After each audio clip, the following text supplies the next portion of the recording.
தென்காசி மாவட்டம் சங்கரன் கோவிலில் அனுமதியின்றி விநாயகர் சிலை வைக்கப்பட்டதால் பொதுமக்களுக்கும் காவல்துறையினருக்கும் இடையே வாக்குவாதம் ஏற்பட்ட அந்த பகுதியை பரபரப்பாக காணப்படுகிறது.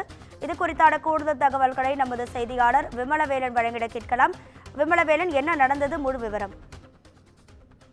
வணக்கம் ராதிகா. இந்து மதத்தில் முழுமுதற் கடவுளாக போற்றப்படும் விநாயகர் பெருமான் ஆவணி மாத வளர்பிறை சதுர்த்தி தினத்துல அவதரிப்பதாக கூறப்படுகிறது. ஆண்டுதோறும் இந்த நாளையே விநாயகர் சதுர்த்தியாகவும் கொண்டாடுகிறோம்.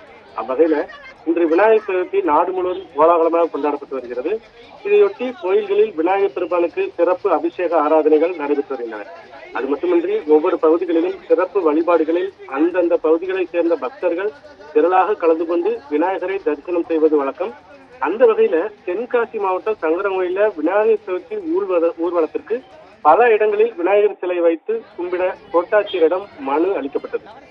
அதில் விநாயகர் சிலை வைத்து வழிபட 30 இடங்களுக்கு அனுமதி வழங்க கோரப்பட்டிருக்கிறது. அந்த இடங்களில் 25 இடங்களுக்கு மட்டும் அனுமதி வழங்கப்பட்டு 5 இடங்களில் கோட்டாட்சியரிடமிருந்து அனுமதியானது தற்போது மறுக்கப்பட்டுள்ளது.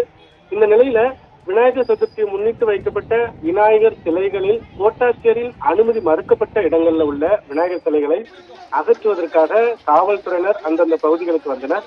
அப்போது அந்த பகுதியில் உள்ள பொதுமக்கள் அனைவரும் ஒன்று திரண்டு தங்கள் பகுதியில் உள்ள விநாயகர் சிலையை அகற்றக்கூடாது எனவும் தங்கள் பகுதிக்கு விநாயகர் சிலை வைப்பதற்கு அனுமதி முறையாக வழங்க வேண்டும் எனவும் கூறி காவல்துறையினரிடம் வாக்குவாதத்தில் ஈடுபட்டுள்ளதால் தற்போது அப்பகுதியே பெரும் பரபரப்பாக காணப்பட்டுள்ளது. ராதிகா, தகவல்களுக்கு நன்றி விமலவேலன்.